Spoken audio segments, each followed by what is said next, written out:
छठ पर्व के संबंध में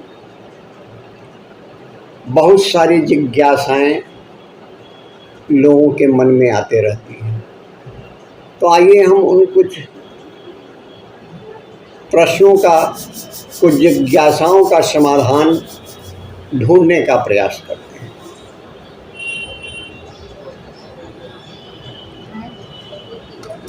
लोक आस्था का पर्व छठ या सूर्य षष्ठी पूजा का फैलाव देश विदेश के उन भागों में भी हो गया है जहां बिहार, झारखंड, पूर्वी उत्तर प्रदेश के लोग जाकर बस गए।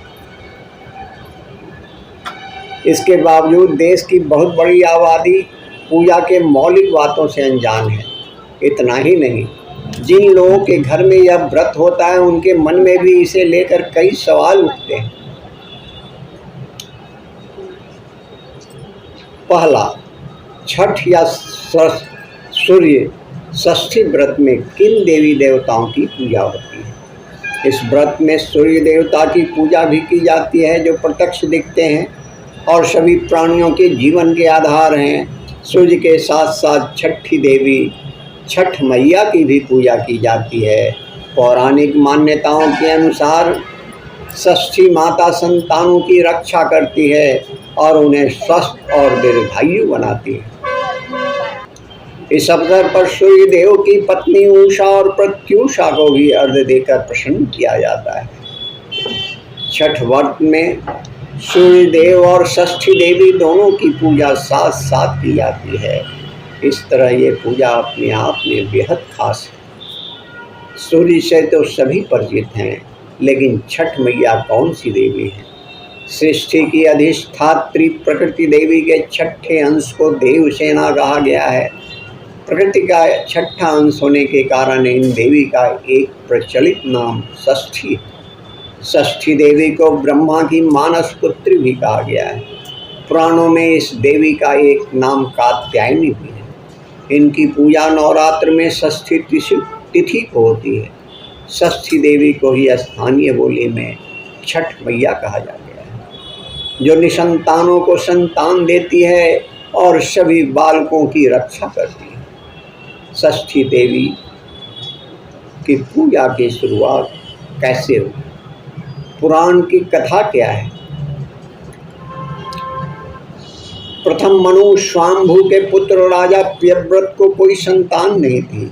इस कारण वह दुखी रहते थे। महर्षि कश्यप ने राजा से पुत्रेष्ठी यज्ञ कराने को कहा। राजा ने यज्ञ कराया, जिसके बाद उनकी महारानी मालिनी ने एक पुत्र को जन्म दिया, लेकिन दुर्योग से वह शिशु मरा पैदा हुआ। राजा का दुख देखकर एक दिव्य देवी प्रकट हुई। उन्होंने उस मृत बालक को जीवित कर दिया। देवी की इस कृपा से राजा बहुत खुश हुए। उन्होंने षष्ठी देवी की स्तुति की। तभी से यह पूजा संपन्न की जा रही है। आध्यात्मिक ग्रंथों में सूर्य की पूजा का प्रसंग कहाँ कहाँ मिलता है? शास्त्रों में भगवान सूर्य को गुरु भी कहा गया है। पवन पुत्र हनुमान ने सूर्य से ही शिक्षा पाई थी। श्री राम ने आदित्य हृदय शोध का पाठ कर सूर्य देवता को प्रसन्न करने के बाद ही रावण को अंतिम बाण मारा था और उस पर विजय पाई थी। श्री कृष्ण के पुत्र शाम्ब को कुष्ठ रोग हो गया था, तब उन्होंने सूर्य की उपासना करके रोग से मुक्ति पाई थी। सूर्य की पूजा वैदिक काल से काफ़ी पहले से होती आई है। पांचवा, सनातन धर्म के अनेक देवी देवताओं के बीच सूर्य का क्या स्थान है? सूर्य की गिनती उन 5 प्रमुख देवी देवताओं में की जाती है जिनकी पूजा सबसे पहले करने का विधान है। पंचदेवों में सूर्य के अलावा अन्य 4 हैं: गणेश, दुर्गा, शिव, विष्णु। मत्स्य पुराण के अनुसार सूर्य की पूजा से क्या क्या फल मिलते हैं? पुराण का क्या मत है? भगवान सूर्य सभी पर उपकार करने वाले अत्यंत दयालु हैं।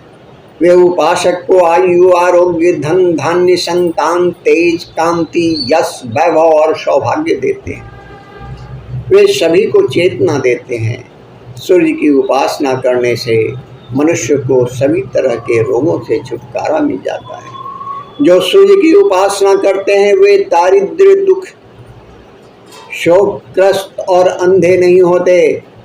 सूर्य को ब्रह्म का तेज बताया गया है। धर्म, अर्थ, काम और मोक्ष, इन चारों पुरुषार्थों को देने वाले, साथ ही पूरे संसार की रक्षा करने वाले हैं। इस पूजा में लोग पवित्र नदी और तालाबों आदि के किनारे क्यों जमा होते हैं? सूर्य की पूजा में उन्हें जल से अर्घ्य देने का विधान है। पवित्र नदियों के जल से सूर्य को अर्घ्य देने और स्नान करने का विशेष महत्व बताया गया है। हालांकि यह पूजा किसी भी साफ सुथरी जगह पर की जा सकती है। छठ में नदी तालाबों पर भीड़ बहुत बढ़ जाती है। भीड़ से बचते हुए व्रत करने का क्या तरीका हो सकता है? इस भीड़ से बचने के लिए हाल के दशकों में घर में ही छठ करने का चलन तेजी से बढ़ा है। मन चंगा तो कठौती में गंगा की कहावत यहाँ भी गौर करने लायक है। कई लोग घर के आंगन और छतों पर भी छठ व्रत करते हैं। व्रत करने वालों की सुविधा को ध्यान में रखकर ऐसा किया जाता है। ज़्यादातर महिलाएं ही छठ पूजा क्यों करती है? ऐसा देखा जाता है कि महिलाएं अनेक कष्ट सहकर पूरे परिवार के कल्याण की न केवल कामना करती हैं, बल्कि इसके लिए तरह तरह के यत्न करने में पुरुषों से आगे रहती है। इसे महिलाओं के त्याग तप की भावना से जोड़ करके देखा जा सकता है। छठ पूजा का कोई भी कर सकता है, चाहे वह महिला हो पुरुष हो, पर इतना जरूर है कि महिलाएं संतान की कामना से या संतान के स्वास्थ्य और दीर्घायु होने के लिए यह पूजा अधिक बढ़ चढ़कर और पूरी श्रद्धा से करती हैं। क्या यह पूजा किसी भी सामाजिक वर्ग या जाति के लोग कर सकते हैं? सूर्य सभी प्राणियों का समान रूप से कृपा करते हैं। वे किसी तरह का भेदभाव नहीं करते। इस पूजा में वर्ण या जाति के आधार पर भेद नहीं है। इस पूजा के प्रति समाज के हर वर्ग जाति में गहरी श्रद्धा देखी जाती है। हर कोई मिलजुल कर साथ साथ में इसमें शामिल होता है। हर जाति धर्म के लोग इस पूजा को कर सकते हैं। 11. क्या इस पूजा में कोई सामाजिक संदेश भी छुपा है? सूर्य षष्ठी व्रत में लोग उगते हुए सूर्य की भी पूजा करते हैं और डूबते हुए सूर्य की भी उतनी ही श्रद्धा से पूजा करते हैं। इसमें कई तरह के संकेत छिपे हैं। यह पूरी दुनिया में भारत की आध्यात्मिक श्रेष्ठता को दिखाता है। इस पूजा में जातियों के आधार पर कहीं कोई भेदभाव नहीं है। समाज में सभी को बराबरी का दर्जा दिया गया है।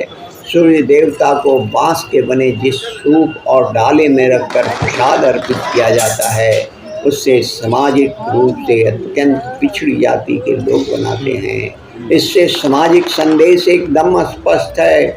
बिहार से छठ पूजा का विशेष संबंध क्यों है? सूर्य की पूजा के साथ साथ षष्ठी देवी की पूजा की अनूठी परंपरा बिहार के इस सबसे बड़े लोक पर्व में देखी जाती है। यही बात इस पूजा के मामले में प्रदेश को खास बनाती है। बिहार में सूर्य पूजा सदियों से प्रचलित। सूर्य पुराण में यहाँ के देव मंदिर की महिमा का वर्णन मिलता है। यहाँ सूर्य पुत्र कर्ण की जन्मस्थली भी है। अतः स्वाभाविक रूप से इस प्रदेश के लोगों की आस्था सूर्य देवता में ज्यादा है। बिहार के देव सूर्य मंदिर की खासियत क्या है? सबसे बड़ी खासियत यह है कि मंदिर का मुख्य द्वार पश्चिम दिशा की ओर है, जबकि आमतौर पर सूर्य मंदिर का मुख्य द्वार पूर्व दिशा की ओर होता है। मान्यता है कि यहाँ के विशेष सूर्य मंदिर का निर्माण देवताओं के शिल्पी भगवान विश्वकर्मा ने किया था।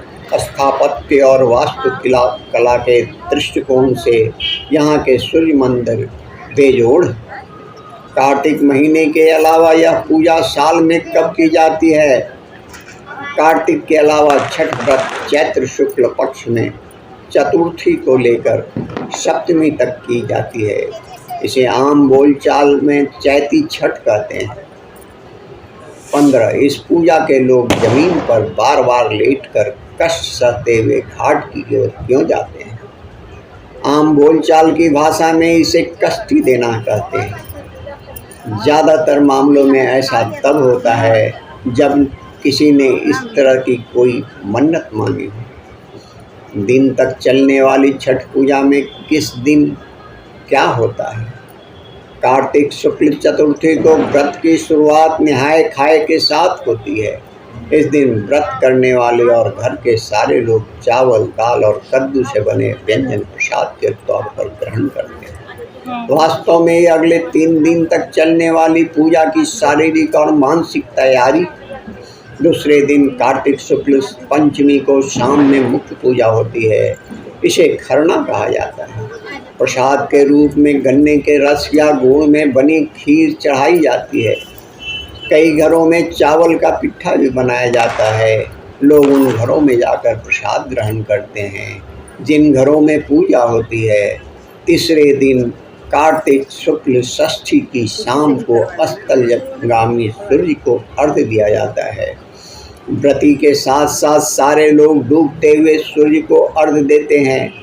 चौथे दिन कार्तिक शुक्ल सप्तमी को उगते हुए सूर्य को अर्घ्य देने के बाद पारण के साथ व्रत की समाप्ति होती है। धन्यवाद।